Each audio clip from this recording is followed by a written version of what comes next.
साथ में आना है तो आज आओ, चुनाव के बाद आने का कोई फायदा नहीं। लोकतंत्र में संविधान को बचाना है तो आज बचाओ, कल कोई बचाने का फायदा नहीं। और अपने वोट से भारतीय जनता पार्टी की सरकार को हराना है तो आज हराओ, कल कोई हराने का फायदा नहीं है। अमर रहे बाबा साहब, अमर रहे, अमर रहे, अमर रहे बाबा साहब, अमर रहे, अमर रहे, अमर रहे बाबा साहब, अमर रहे।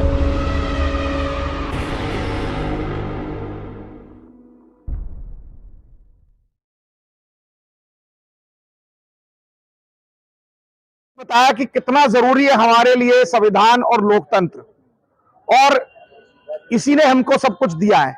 अब मैं ये ना कहकर आपको ये बताना चाहता हूं कि लोकतंत्र और संविधान को कैसे खतरा है। अगर आपको लग जाए कि ये खतरा है तो आप हाथ उठा के बता देना कि हाँ आप ठीक कह रहे हैं, और फिर इसको कैसे बचाना मैं इस पे बात रखूंगा। 5 से 10 मिनट में अपनी बात खत्म कर दूंगा।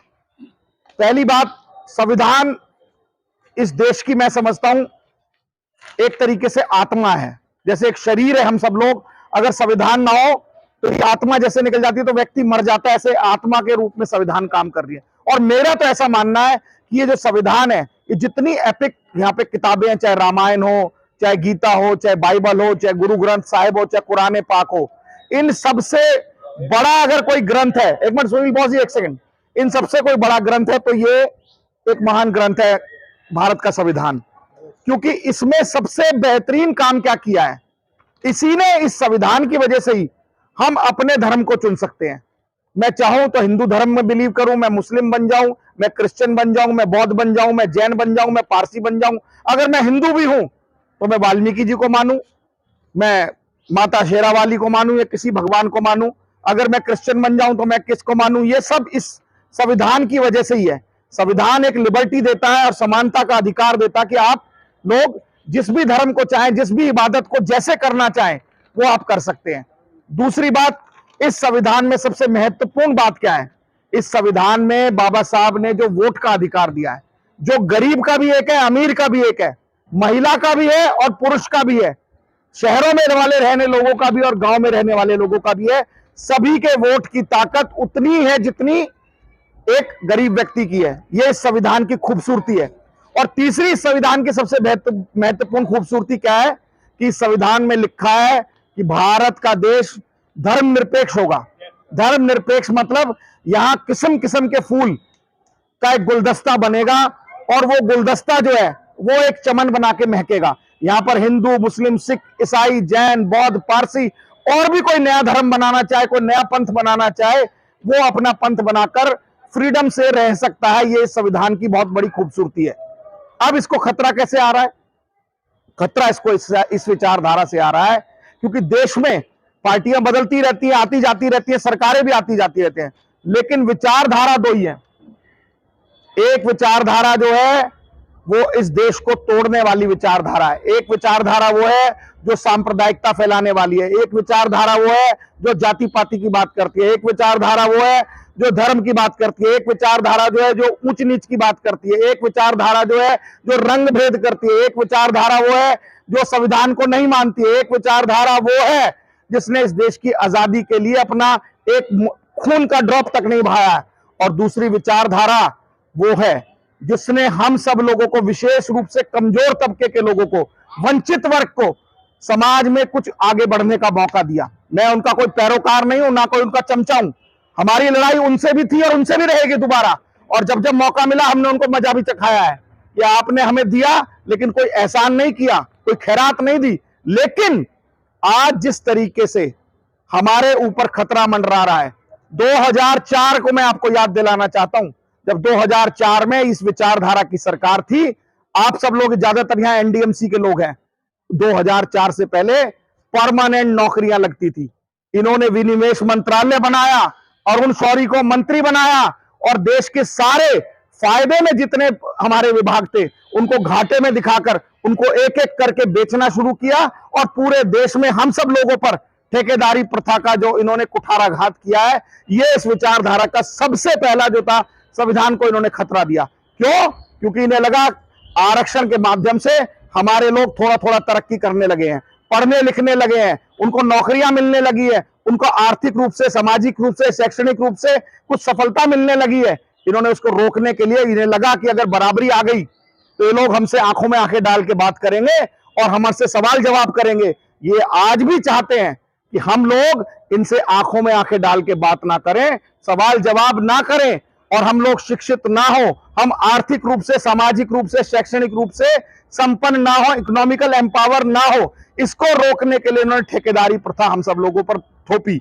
उसके बाद इन्होंने पेंशन, जो लोग सरकारी अगर लग गए थे, पहले तो नए लोगों को लगने से रोका और जो लगे हुए थे इन्हें लगा अब इनको भी लास्ट तक पेंशन मिलेगी तो भी अपने बच्चों को पढ़ा सकते हैं, घर मकान बना सकते हैं, शिक्षा दीक्षा दिला सकते हैं।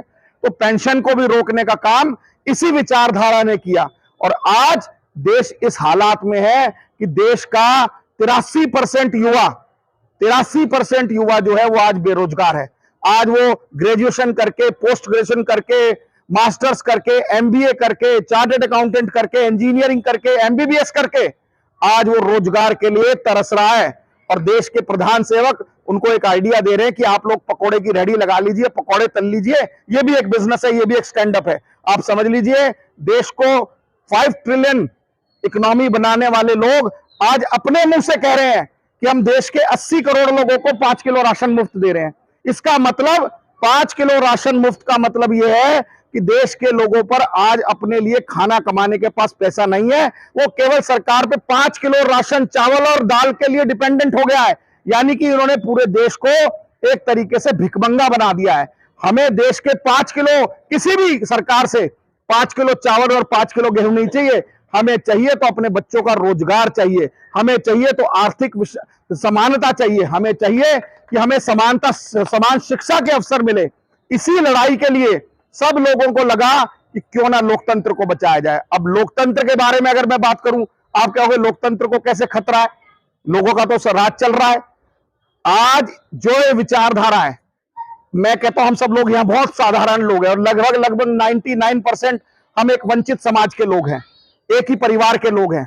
आप समझ लीजिए हम मिडिल क्लास लोग हैं। हमारी स्थिति जब ऐसी है, हमसे बड़े लोग, मैं बात कर रहा हूं देश की प्रिंसिपल अपोनेंट पार्टी की, जो देश की सबसे पुरानी और सबसे प्रिंसिपल अपोनेंट पार्टी है, चुनाव डिक्लेयर हो गया, उसके खाते फ्रीज कर दिए, उसको 1300 करोड़ रुपए का इन्होंने पेनल्टी लगा दी और उसके 2400 करोड़ रुपए जो थे वो खाते बंद कर दिए ताकि वो चुनाव ना लड़ सके। ये ऐसे हो गया कि मैं वीर सिंह जी के पूरे घर के खाते बंद कर दूं, अब बोलो अब खाओ कमाओ, बताओ कैसे समाज सेवा करोगे। जब इनके घर में खाने को नहीं होगा तो कहां से समाज सेवा करेंगे। यही ये प्रिंसिपल अपोनेंट पार्टी के साथ काम कर रहे हैं। देश में जब चलता चुनाव है और आचार संहिता लागू है, झारखंड के मुख्यमंत्री जिनके पिताजी शिबू सोरेन साहब थे और अब हेमंत सोरेन साहब, एक सीएम को उठा के 22 साल पुराना कोई केस लगाकर मुख्यमंत्री को ये अरेस्ट कर लेते हैं। दूसरा उदाहरण, दिल्ली के 3 बार के चुने हुए मुख्यमंत्री जिनके पास बहुत जबरदस्त मैंडेट था, उनको एक केस में लगाकर चलते चुनाव में अंदर कर देते हैं। तो मैं ये कहना चाहता हूं, जब देश के सबसे पुरानी और सबसे बड़ी पार्टी अगर सुरक्षित नहीं है, देश के 2-2 मुख्यमंत्री सुरक्षित नहीं है, देश का विपक्ष सुरक्षित नहीं है, देश में 4-4 सुप्रीम कोर्ट के जजेस प्रेस कॉन्फ्रेंस करके देश की जनता से गुहार लगा रहे थे कि हमें बचा लो, इस सरकार का हम पर इतना दबाव है कि हम फ्री एंड फेयर फैसले भी नहीं कर सकते। देश की जुडिशरी जब इस वक्त खतरे में है, देश की मीडिया जब इस वक्त खतरे में है, देश का नौजवान जब इस खतरे में है, देश की महिलाएं खतरे में है, आप सोच लीजिए तो लोकतंत्र को कैसे खतरा नहीं होगा। और मैं और मेरा समाज, आप जो लोग बैठे हैं, हमें तो इस लोकतंत्र पर आज इतनी हंसी आती है और संविधान को जिस तरीके से इन्होंने तार तार किया। दिल्ली के बॉर्डर से 40 किलोमीटर दूर हमारी बहन मनीषा वाल्मीकि के साथ बर्बरतापूर्ण जघन्य अपराध किया गया, उसके साथ दुराचार, अनाचार, बलात्कार किया गया, उसके बाद उसकी रीढ़ की हड्डी तोड़ी गई, उसकी जीभ को काट दिया गया। जब उसको सफदरजंग हॉस्पिटल लाया गया, यहां उसका इलाज नहीं हुआ, उसकी मृत्यु हो गई और रातों रात उस पर पेट्रोल डालकर उसके घर वालों को लाश ना देकर उसकी बॉडी को क्रिमेट कर दिया गया। आप समझ लीजिए लोकतंत्र कहां बचा है। आज मणिपुर के अंदर हमारे सैनिकों की जो पत्नियां थी, उनको नग्न अवस्था में घुमाया जा रहा था और देश की ये विचारधारा, इनके मुंह से आज एक शब्द नहीं निकला। जो लोग कह रहे थे बहुत हुआ, महिलाओं पर अत्याचार, अब की बार फलाना सरकार। आज देख लीजिए, आज उनके मुंह सिले हुए हैं, उनके मुंह में दही जमी हुई है। यही हमारा कहना है कि इस देश में जब इतने बड़े बड़े संस्थान सुरक्षित नहीं है, आज देश में ईडी का दुरुपयोग कितना हो रहा है, आज देश में सीबीआई का कितना दुरुपयोग हो रहा है, आज देश में इनकम टैक्स का कितना दुरुपयोग हो रहा है, आज देश का सबसे बड़ा बैंक एसबीआई जो इलेक्ट्रॉल बॉन्ड में फंस गया है। पहली मीटिंग जो हमने शुरुआत की थी वो प्रशांत भूषण जी के माध्यम से की थी, जो बहुत ही देश के सबसे प्रतिष्ठित वकील हैं आपके पीछे गढ़वाल भवन में। उसी दिन उन्होंने केस जीता था इलेक्ट्रॉल बॉन्ड का, और इलेक्ट्रॉल बॉन्ड अब तक का सबसे बड़ा देश का महाघोटाला है। जब से 75 साल इस देश की आजादी को हुए हैं, कितनी सरकारें आई थी, कितनी सरकारें चली गई थी। हो सकता है लोगों सरकारों में घोटाले हो गए, लेकिन उन सारे घोटालों को भी मिला लिया जाए तो उसके भी 4 गुना घोटाला ये हुआ है इलेक्ट्रॉल बॉन्ड का। और उसको ये नहीं बता रहे थे ना, ये छुपा रहे थे, वो माननीय प्रशांत भूषण जी ने एक्सपोज किया। सुप्रीम कोर्ट ने इनको लताड़ लगाकर डंडा मारा और कहा 1 हफ्ते के अंदर अंदर आप इंटरनेट पर लिख दीजिए, अपनी वेबसाइट पर लगा दीजिए कि किस किसने किसको चंदा लिया। और पता लगा कि जो इनके बिजनेसमैन दोस्त हैं, जो इनके व्यापारी दोस्त हैं, उन दोस्तों ने सारा चंदा एक ही पार्टी को दिया, यानी कि इस हाथ दे और उस हाथ ले। आज वहां उसने 500 करोड़ रुपए के एसबीआई इलेक्ट्रॉल बॉन्ड खरीदे उस विचारधारा की पार्टी के, और अगले दिन उसको 2000 करोड़ का काम मिल गया। एयरपोर्ट उसको मिल गए, पोर्ट उसको मिल गए, रोड बनाने का काम उसको मिल गया, अब बड़े बड़े वेयर हाउसेज उसको मिल गए, बड़े बड़े ऑयल की एजेंसीज उसको मिल गई, बिजली बनाने का काम उसको मिल गया, सीमेंट बनाने का काम उसको मिल गया। और तो और ईडी और सीबीआई की रेड अगर बिजनेसमैन इंडस्ट्रियलिस्ट में पड़ी तो उनको उसी दिन कहा गया कि अगले दिन या तो आप जेल जाओगे या अडानी आपके शेयर खरीदेंगे। ऐसे बहुत सारे उसमें उदाहरण हैं कि जिन पर ईडी और सीबीआई और इनकम टैक्स की रेड पड़ी, उसके 1 हफ्ते के अंदर अंदर उस कंपनी के 65 से 70% शेयर जो थे वो अडानी ने खरीद लिए। यानी कि इस देश के लोकतंत्र संविधान को ये इस तरीके से ठेंगा दिखाने का काम कर रहे हैं। हमारा सब संगठनों का मिलकर यही विचार था कि या तो हम घर में बैठकर चुपचाप आपस में बात करते रहें और सोचे कि क्या देश में हो रहा, हम क्या कर सकते हैं, या दूसरा विचार ये था कि हम सब लोग इकट्ठे होकर 23 संगठन जो इस पर्चे में लिखे हैं, हम सब लोग और भी जो संगठन जुड़ रहे हैं जैसे आपके, हम सबका फिर विचार बना क्यों ना हम आपस में सब इकट्ठे होकर अपने गली गली, मोहल्ले मोहल्ले, बस्ती बस्ती में जाएं, अपनी आरडब्ल्यूएस से मिले, अपने समाज के लोगों से मिले, उनसे चिंतन मंथन मनन करें, उनका भी विचार सुने, अपना भी विचार बताएं और फिर एक बात तय करें कि अगर आप मानते हो कि इस देश का आज नौजवान परेशान है बेरोजगारी से, इस देश की महिला आज परेशान है महंगाई से, देश का बजट महंगाई में, ये बहन हमारी महिला बैठी है यहाँ पर, आज किचन का बजट जो है 4 गुना बढ़ गया है। जो पिछली 2014 की सरकार में जब 60 रुपए डीजल था या पेट्रोल था तो वो बहुत महंगा लग रहा था, लेकिन आज 100 रुपए पहुंच गया तो ये सस्ता लग रहा है। जब गैस का सिलेंडर 400 रुपए था तो ये महंगा था, आज 900 रुपए का है तो ये बहुत सस्ता है। कभी उसको 900 का 850 कर देंगे, कभी 1000 करके उसको 900 का करके पूरे दिन ताली बजवाएंगे, टीवी में चलवाएंगे।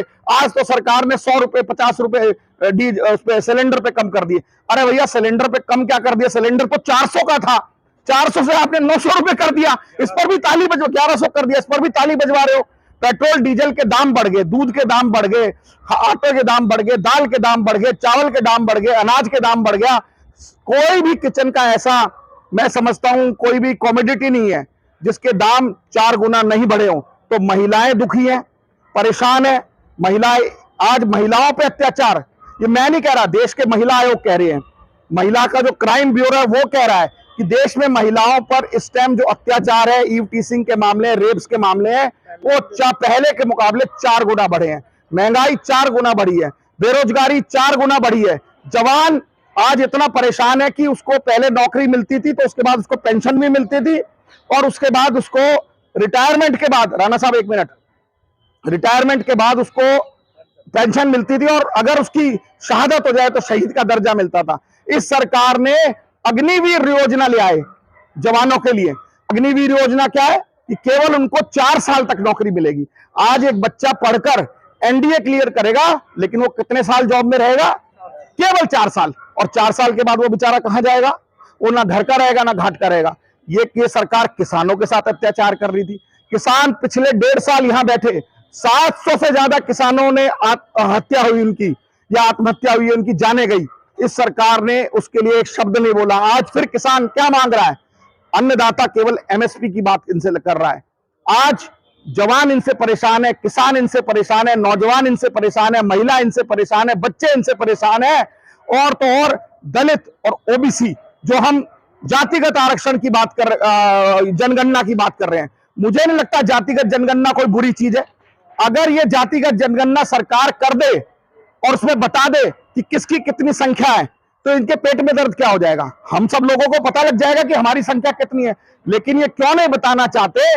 क्योंकि इनको पता है कि अगर जिस दिन हमने जाति बता दी तो पूरे देश में 95% हम कमजोर वर्ग के तबके की जाति है, और फिर ये अपनी आवाज उठाएंगे और कहेंगे कि जिसकी जितनी संख्या भारी उसकी उतनी हिस्सेदारी।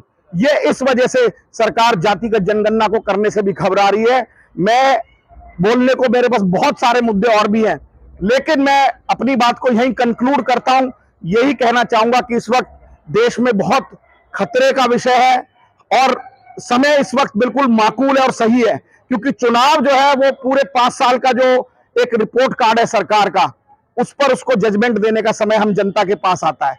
बेशक नेता, काउंसलर, एमपी, एमएलए, मिनिस्टर, प्रधानमंत्री, चीफ मिनिस्टर 5 साल अपनी चला लेते हैं, लेकिन 5 साल बाद उन्हें लौट के कहां आना पड़ता है? जनता जनार्दन के द्वार पर। तो आज ये 5 साल के बाद फिर दोबारा एक हमारे पास सही समय, जिससे हम वोट की चोट कर सकते हैं, और वोट की चोट करेंगे तो ही हमें, मैं समझता हूं कि इस वक्त हम अपने, जो हमारा बाबा साहब ने इतना सुंदर हमें एपिक संविधान दिया है, इसकी हम रक्षा कर सकते हैं। और हम अपने लिए नहीं, ये जो आज धरना प्रदर्शन, या कह लीजिए जो हम विचार विमर्श कर रहे हैं और जो बात रख रहे हैं कि हमें बदलाव करना है, ये हम विशेष रूप से कर रहे हैं अपनी आने वाली पीढ़ियों के लिए, अपने नौजवानों के लिए, अपने परिवार के बच्चों के लिए, कि अगर आज हम नहीं जागे तो उनका भविष्य कल अंधकारमय होगा।